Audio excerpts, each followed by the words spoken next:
right, well, last week we covered a lot of good ground on this current dilemma calamity, and we jumped a pretty big leap, about 10 chapters, 9 chapters through that. And now we're landing in Job 29 through 31. I'm gonna try to do my best in the next 35 minutes for us to engage these 3 chapters, and um, really see kind of the penultimate end of Job's appeals. Um, and I think we've seen an evolution of Job, through this process. We also see a same consistency of grief in this process as well. And we still see God's consistent silence. And so we are drawing closer to hearing from God, but we haven't quite heard from God yet, at least audibly, since about chapter 3. So quite a bit of agony that comes with silence. And I think the more I've read this, the more I start to identify with some of my own experiences of asking God questions, not based upon these type of calamities, but asking God questions and getting no answers. And I tend to have a long fuse towards frustration. So I have I don't I say this now, but I don't say it with eternal clarity that I don't think I've ever vented my anger towards God or frustrated explicitly with God. Uh, how I've described is I've been very perplexed by God many a times and want to ask the question why. I think some of the reason why, and maybe you can relate to this depending on how you were raised and what your parents' style of raising was. Uh, in my household, showing anger was not a thing that I had um, much ability to do without it ending up being an argument. So I think my own mode is to tend to not get angry. And so I know that's more of my own upbringing, my more of my sense of how I see authority too, and also the world that I live in. Honestly, in the world that I live in as a Black male, there are certain ways that I have to negotiate how I express my anger, and if I do express my anger. And so I come to the text with all those things too, and you probably come to the text with your own experiences of what does it mean to be angry at God or angry with God, or both can be the same at the same time, or just angry in the world that you live in. And I think we have certainly seen tons of that in this poetic book so far. Um, Here, I think we see a little bit more languishing than we see anger. And I think we see a little bit more reflection, similar to where we were in chapter 19, of that poetic nature that is shown. So the hope is that we can draw from these 3 chapters somewhat of the evolution of Job's resolve and his appeal when it comes to his relationship to God and God's relationship to him. So as I start off, words, thoughts, as you've been in 29 through 31, or just Job's perspective so far as you've been in the journey. So if you haven't read 29 through 31, no condemnation. I am not Jesus. And if Jesus doesn't condemn, neither do I. But for where we are in this point, as we're drawing close to the end, um, what are some thoughts, things that have come to mind? Before I do that, let me say this before I forget.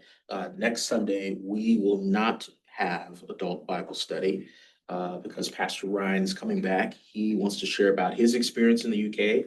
And I want to make sure that everyone can be afforded that opportunity to experience that, including myself. So we won't have Bible study on next Sunday, and we'll resume the following Sunday. And that will be in the e-news e-blast as well. But I wanted to name it here first before it went out in communication. So you hear from me and then you'll also see it in communication. But anything about 29, 31, thoughts, Joel, what are you seeing? What's that? Springsteen. Glory days. Glory days. Yeah. Yeah. Chapter what? Chapter Chapter 29. 29. Yeah. Start to see a little bit more of a introspection, reflection. Saw a little bit of that in chapter 19. Now we're seeing it full blown. Yes. This is really the first recurrence since chapter 19 of the nostalgia Yep. The good old comes days. over Job. What did you see? The things that he's reflecting on that he would want to come back into his existence. He wants the good old days. Yeah. Mm-hmm. It's interesting. He doesn't mention his children that much in this. He mentions more about his standing, and there's a few things that he mentions about his. He mentions his social standing. He mentions his pious standing. He also mentions the flip side of what that looks like now in relationship to his own demise, seemingly his own demise. Any other It's really thoughts? interesting when usually I read it and by then I print it out to bring. Yeah. And when I printed it this time, almost the entire portion is 2 lines, that kind of a type of poetry Mhm. where there's, oh, that blah, blah, blah, as in the day, when his lamp and by his light.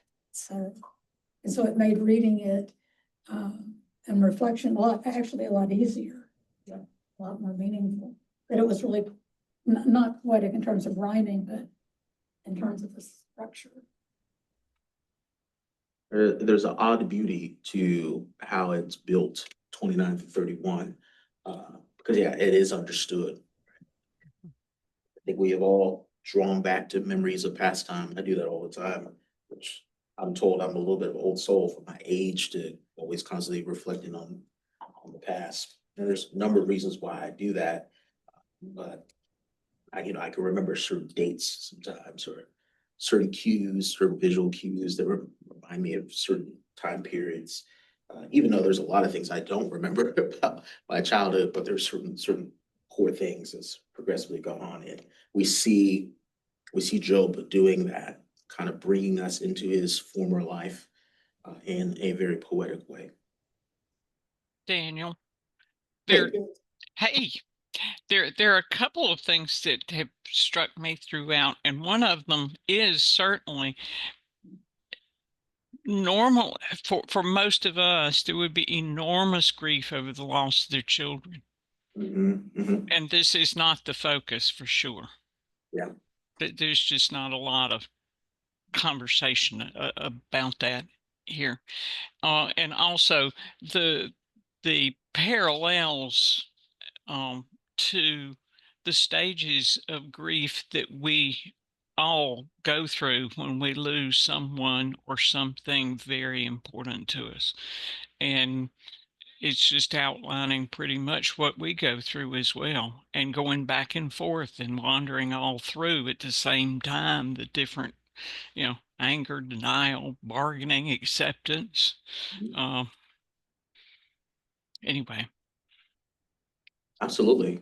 I don't have my iPad today, so I feel like a news anchor. I'm looking at you. You can't see, I can't see you. You can see me. I can see you, yes. I use that my iPad here, but I hadn't charged it, so it was going to be a goner before we even got started. But yeah, actually, these kind of sagas that you highlight, there's something that's also very consistent again, is that his declaration of his innocence. I think I'm starting to understand a little bit more what Job is reckoning with when it comes to innocence, right? Feels like Job's humility is somewhat at play, but at the same time, there's this sensibility about his righteousness is not about all the things that he's done, even though he keeps lifting them up. Now he's lifting up the things that he's done for the poor, things he's done for the marginalized. In some ways, he's giving us a biblical picture of what it means to be righteous, not inherently sinless, but what does it mean to be righteous in the construct of what it means to be in relationship with God. And so I think now we're getting a sense of like, how is Job defining his righteousness? How is Job defining his faithfulness, his blamelessness? We'll get a little bit more of extrapolation of that. In prior chapters, we keep seeing him accuse God, right? And he's still accusing God in this midst. but he gives a little bit more flesh. Like it seems like now he's actually proving his case through his own nostalgia. Did you get a sense of that? Because he brings it up, and I think he's intentional. It's almost as if someone had put a claim out there for him. And we know how politicians do. They get up and they start talking about their lives, their humble beginnings, whatever that may be, and they inference very strategically. They inference the certain criticisms almost poetically within their speech, right? So much that it woos us to understand them in relationship to the contrasting opinion about them. I think Job is doing that, winsomely, in like, hey, God, hey, talk on the street is, these are the things said about me. But if I reflect on my past, here's my record, Lord. Like, I was attended to those that were on the margins. I was attended to the poor. But also, he gives a little sly remark. It seems like, and now even the poor mock me. But we'll keep that here for now. But it seems like Job is almost poetically speaking to the criticism that this distant God has laid before him. But we've already read that God has laid nothing on Job other than the freedom for the suffering to come. And so we have this interplay where Job is accusing God of making him out to be that which he's not. God is not actually doing that, but God's silence suggests that. Yes. He's taking responsibility for things that he may have done. Yeah. If I let somebody sleep on the street or didn't give them food, sorry about that. And many other things at this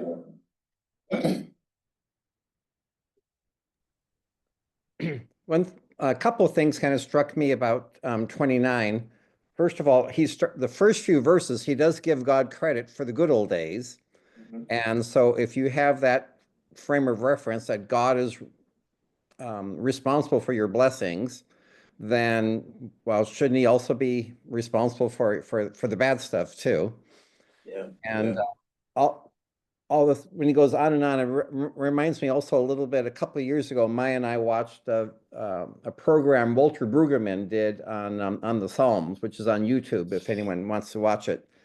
And in a lot of the lament Psalms, the psalmist more or less accuses God of dereliction of duty. How long are you gonna sit there and do nothing, God, while I'm suffering here? And if I go down to the pit, I'm not going to praise you anymore. So if you want to be praised by me, you better straighten up and get to work here and take care of my problems. So yeah, you see, so Job's kind of anger kind of reminds me a little bit. It's reflected in quite a few of the Psalms too, in the laments. That is the basis of my opinion, that God gets a great deal of credit and blame, both, that he doesn't deserve. Yeah. Sometimes we will ascribe to God things that are outside of God's character to do and call it a blessing as well, right? So this is an interesting thing about humanity. Humanity, a lot of times if we have a distorted perspective of God, we will count those things that are beneficial to us, but are not actually within the will of God or outside of God's character as a gift from God. And then when it's pulled away from us, we might curse God as if God has done something wrong, when in reality, our distortion of our own humanity and the world in which we live in is what's wrong. I got a touchdown, that was God. I got tackled right before it, we lost the ball. That was God. Mm-hmm. And the word blessing is so overused. Which one would you like? I'm sorry, the word blessing Hmm.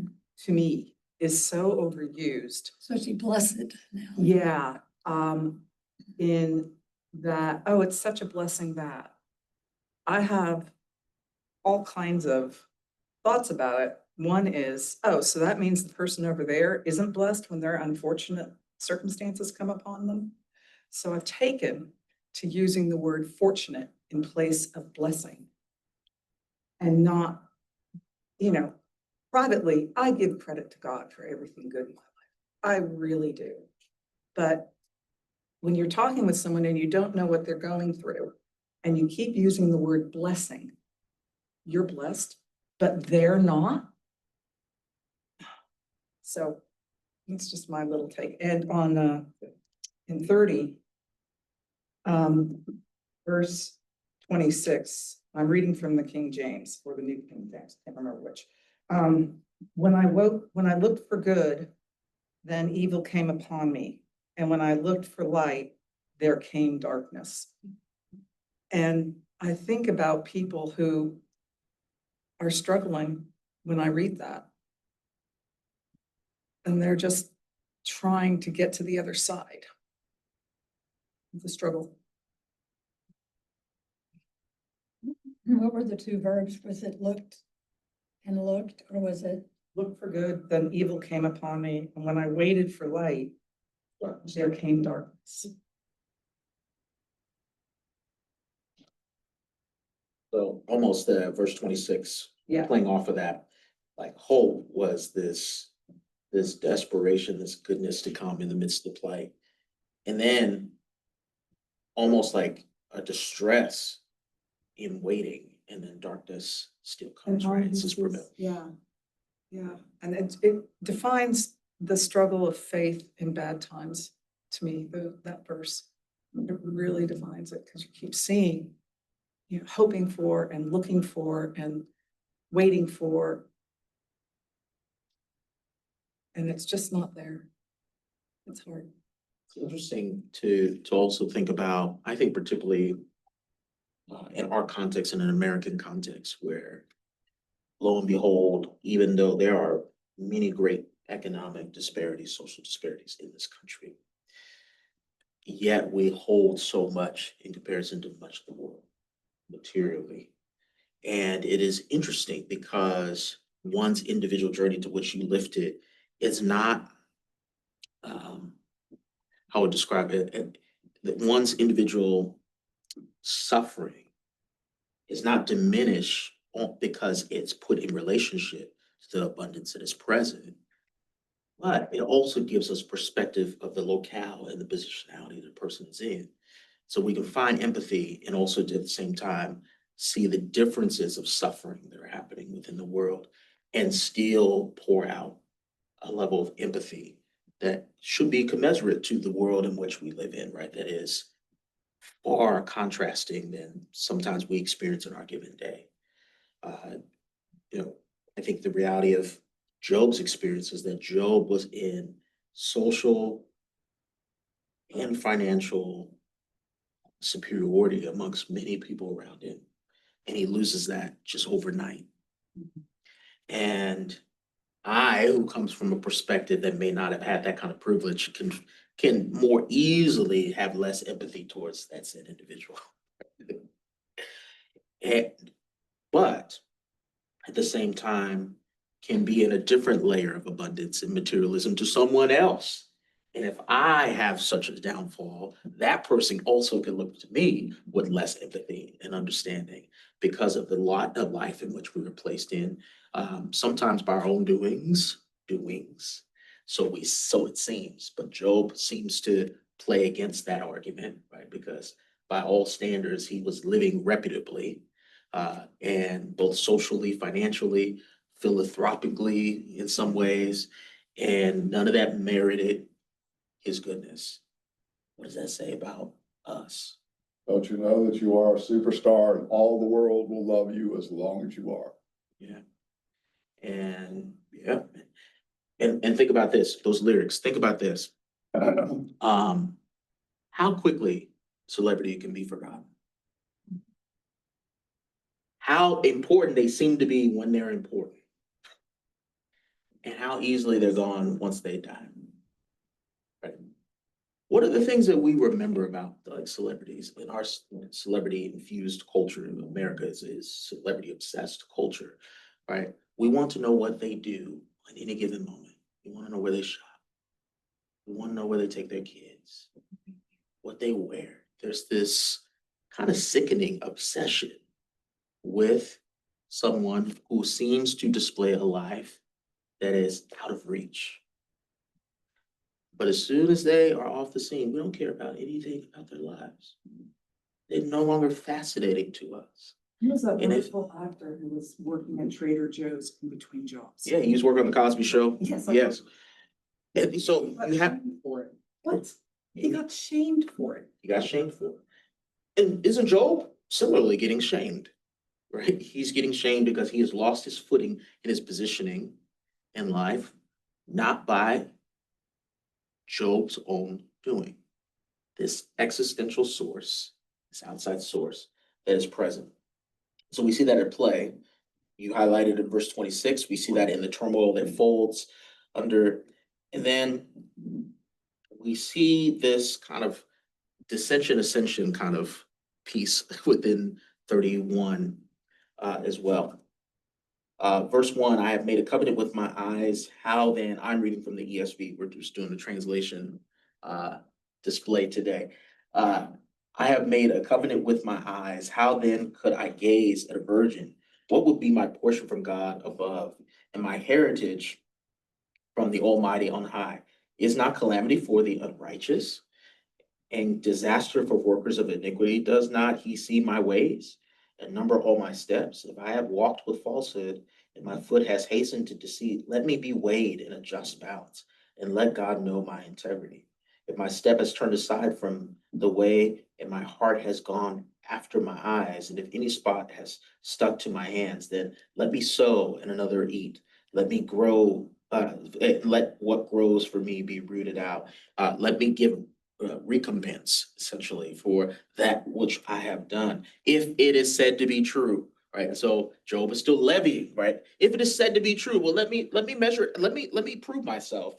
If my heart has been enticed towards a woman, and I have lain in wait at my neighbor's door, then let my wife grind for another and let others bow down on her. For that would be a heinous crime, and that would be an iniquity to be punished by the judges. For that would be a fire that consumes as far as Abaddon, and it would burn to the root all my increase.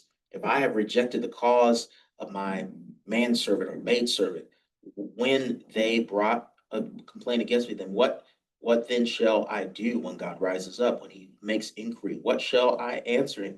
Did not he who made me in the womb make him? And did not one fashion us in the womb? If I have withheld anything that the poor desired, he's going down this list of what it means to be righteous in the concept of Job and in the world in which he lives. Or I have caused the eye of the widow to fail, right? We see this consistency throughout the biblical text, right? Care for the poor, care for the widow in a patriarchal society that would not be cared well for. He's making this claim that I have done so. But if I'm missing something, God, show it to me. If I have eaten my morsel alone and have been selfish, or the fatherless have not eaten thereof, for from my youth the fatherless grew up with me as with a father, and from my mother's womb I guided the widow.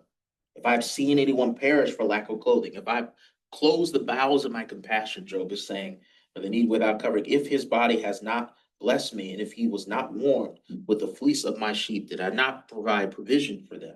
If I have raised my hand against the fatherless because I saw my help in the gate, then let my shoulder blade fall from my shoulder. Good poetic kind of acclaim, and let my arm be broken from the side. Destroy me then, God, if I am not the image bearing that you have called me to be. Destroy me.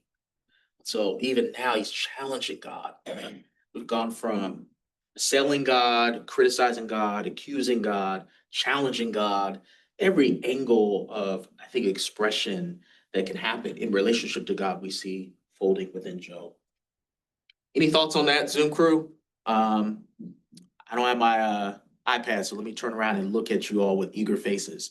Any thoughts on this building defense calamity? And very clearly, Job has an ethic in his mind of what it means to be blameless and righteous. And he is measuring himself off of this ethic. Howbeit, God has not said anything. So God hasn't proclaimed what the ethic is. Job has established an ethic of goodness. Just a really good pause for us. Because when suffering comes, all of us can be tempted to make the claim that we are inherently good. And then we'll validate that goodness. We can validate that goodness by supposed ethical standards that we believe merit blamelessness. Job is doing that in a poetic way. What have I done? I've given to the poor. I've clothed. I've listened. I haven't abused my maidservants. I haven't cheated on my wife. Like, if I have, it's almost like this, like, I don't think Job has to make that claim. Seems like he's like, if I have cheated, I think you would know, Job. Right? So either you are in a deep sense of denial, or you are just putting a front to God. But thoughts on that, Zoom crew, thoughts on that, folks here in the room. Well, basically, everything else he had was taken away. The Yep. only thing he have left is his integrity. So he's hanging on to his integrity because that's all he's got left. Yeah, it's a good argument to have. You can lose everything else, but as I've heard many mamas and daddies say, your integrity will hold you. You can lose your house, you can lose your family, you can lose your friends, you can lose every dime you have, but nobody can take your integrity other than what you give away. And that's interesting. People can challenge your integrity, but the inward understanding of one's standing, no one can take away from you. The question that Job has is it the right standing in relationship to the God that he's accusing? Because we all could say we're integrous if we choose to. By whose standards? Whose standards? I could be pious, but by whose standards? But basically, he's following the standards of Deuteronomy, isn't he? He is. That's exactly what he's doing, right? Now it's interesting because does he have the Deuteronomic code? We're not necessarily sure, but obviously there is a certain ethic that is at play that he's using as an argument, which is great to lift up because what do we find in the Deuteronomic code is care for the poor, care for the marginalized, care for those who lack sustenance, the whole establishment of the gleaning, the years of Jubilee, all these things, right, that are like assumingly at play in Job's mind when it comes to his right standing and his integrity. It's interesting that there was a Bible study I watched with my aunt for a while, and the guy made the big point: the law can only condemn; it can't save you. Mm. So if in that time before salvation, all that could happen in the law with Job was condemnation. Oh, that's a point. Yeah. I mean, these are a couple things that we lifted up a couple weeks ago. We talked about eschatologically. What is Job's hope? Right there, we have no text, at least, of an afterlife. So as Job is talking in previous chapters, right, Job's talking in a sense of urgency of being put in right relationship with God because there's this unknown about what happens after death in Job's perspective and context. So the urgency of these realities are laid heavily upon Job in the context in which he lives it. Into which we had talked about a few weeks ago, right? We come with a Christological lens towards Job. Job is not living Christologically, right? And this is the beauty. I think this is the redemptive beauty and the challenge of redemptive history, because there were many that were awaiting for a promise. Job is one in the awaiting, maybe the unknown awaiting, but he's in the awaiting. Right? And we live in the fulfillment of the promise. So it's hard to peer over, almost like a cloud of witness peering over at Job's calamity, and him wrestling with that. I see you have a thought. Couple of thoughts. Yes. There was a mention of the Deuteronomic Code, and of course, we know that its genesis, pardon the pun, was very early indeed, and what we have as a Deuteronomic Code has been highly redacted through century and century, but it's there nonetheless. We also have a situation here in which, notwithstanding the Deuteronomic Code, Job is still searching for a word, a clue, that some of his searching is bearing fruit. He gets nothing. Yeah, there's a deep searching that we see throughout the text. Job lifts up a few things that I think is mentioning that our guide lifts up, and we're doing great in terms of flowing through the guide, actually. So Job lifts up his befriending by God as well, right? That God befriended him. And I don't know, that feels a little different for me when you think about a friend's betrayal, right? Like, so almost like God is knitted with him. Think about a Jonathan David type of befriending, right? That Job has been in an approximate relationship with God, so much that he can name a befriending by God, which is a level of intimacy that is fast knit. Now he sees this betrayal by God in his eyes. So we have befriending and we have betrayal. And then we'll also have betrayal by his community as well. Verses 31, I'm going to go back to a few things. He talks about the but now statements. So he keeps bringing to light what now is and represent in retrospect, rather, to his nostalgic view of life, verses 1, 9, and 16, and what that means in relationship to those whom he has brought himself close to. So God has brought himself close to Job. Seems like it's a betrayal. Job had brought himself close to his community. It seems like they've betrayed him. So we have these juxtapositions of befriending and now tormenting. Befriending and now tormenting. That it's almost as if God keeps thrusting him back into this wickedness. Chapter 33, verses 27. I'm sorry, I said chapter 33. I didn't mean to say that. Chapter 31. We go to chapter 31, and we go further into verse 23. For I was in terror of calamity from God, and I could not have faced his majesty. Jump down verse 29. If I have rejoiced at the ruin of him who hated me, or exulted when evil overtook him, I have not let my mouth sin by asking for his life with a curse. If the men of my tent have not said, who is there that has not been filled with his meat? The sojourner has not lodged in the street, and I have opened my doors to the traveler. I've even welcomed in the stranger, the sojourner within my home.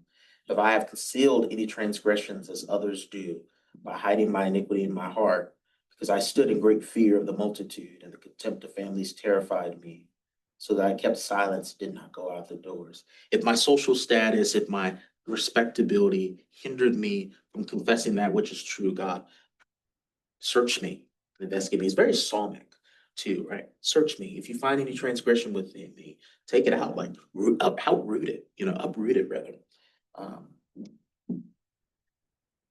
Verse 35, all that I had one to hear me. Here is my signature. Let the Almighty answer me. All that I had, the indictment written by my adversary. Surely I would carry it on my shoulder. I would bind it on me as a crown. I would give him an account of all my steps like a prince. I would approach him. If my land has cried out against me, if its furrows have wept together, so beautifully poetic. If I have eaten its yield without payment, if I feasted or reaped from that which I should not have, Lord. Very agrarian life without payment, and made its owner breathe its last. Let thorns grow instead of wheat. Bring judgment upon me then if I have done wrong. Let thorns grow instead of wheat, and foul weeds instead of water. We come from this picture in 19 of a deep agony and assailing of God. Now we come to, seems like, a more settled Job, but still a wandering Job. So let's look through the kind of like psychological development of Job. Immediate, chapters 3, immediate disruption, calamity in his life. He loses his children, he loses his agriculture, which is also his livelihood. In some ways, he loses his wife because she does not believe that he should be leaning towards God in this moment. But if anything, just step away from God, right? What has God done for you, given what has happened? So there's a misalignment between where him and his wife see God in the midst of this at that moment. Then we get almost all the stages of grief.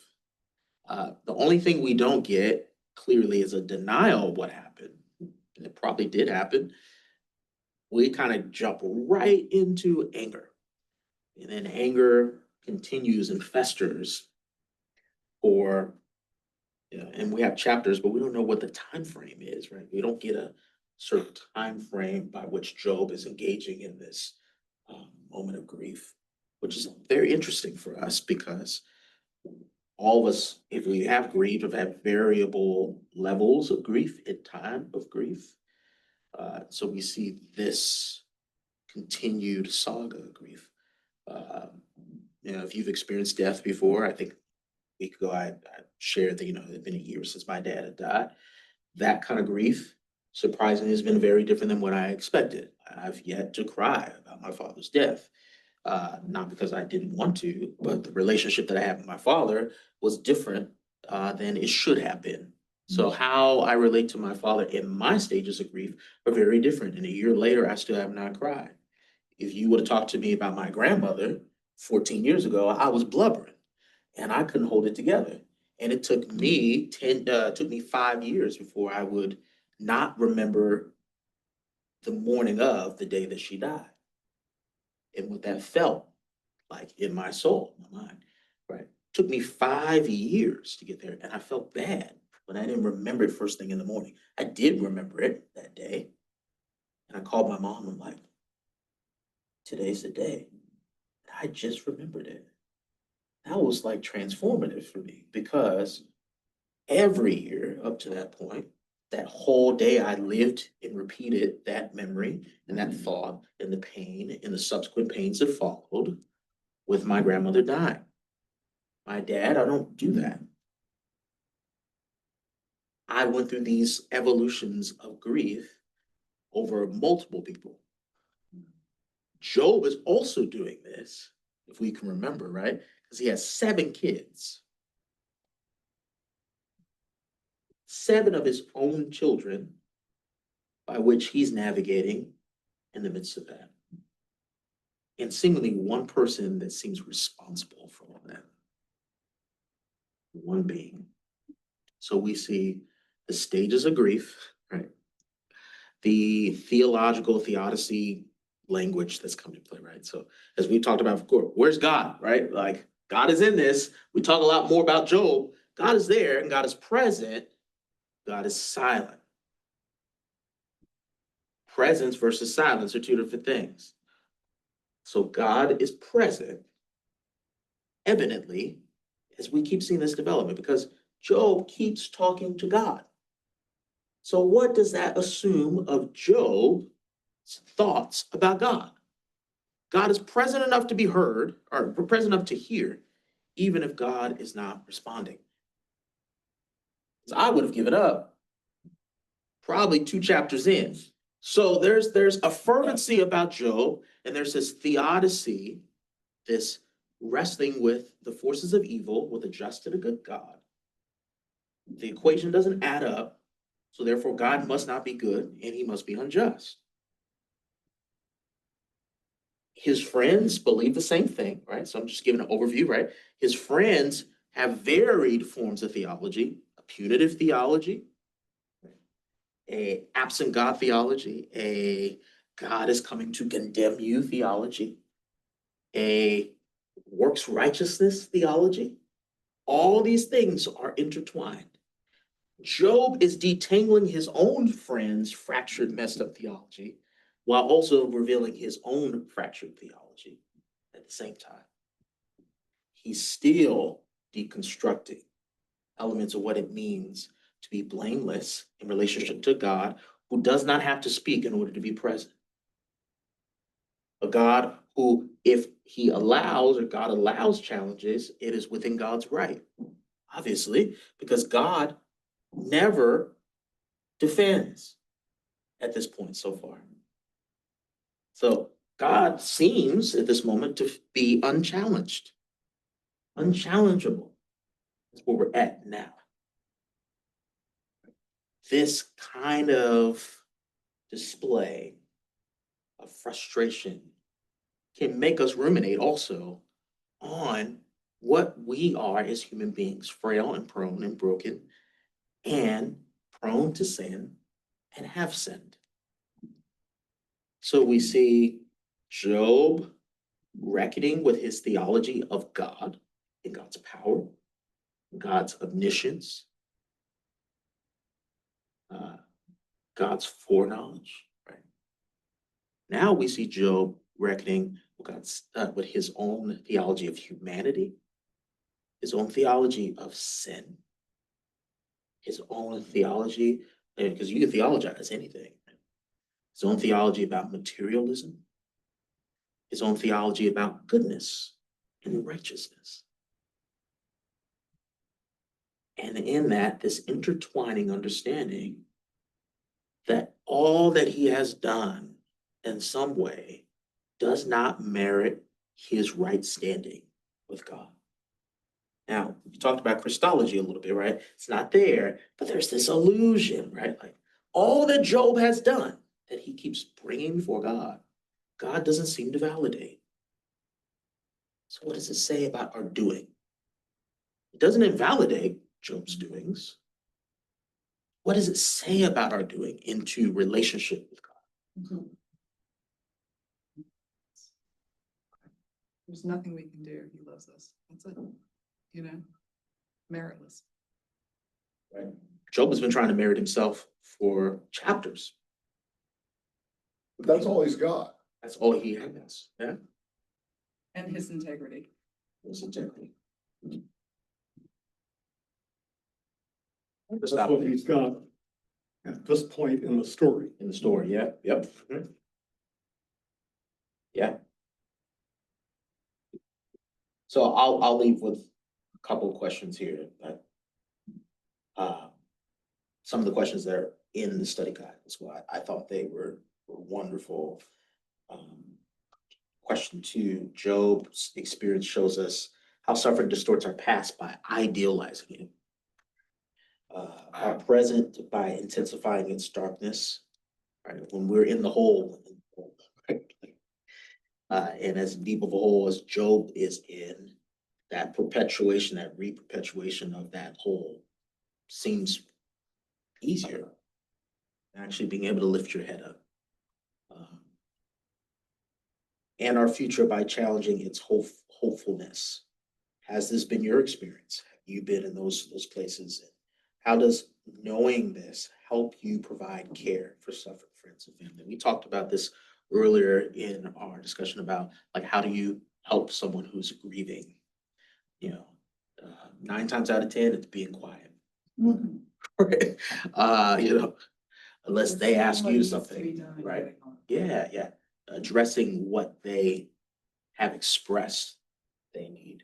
But what do you do when someone seems hopeless, right? In a hole, right?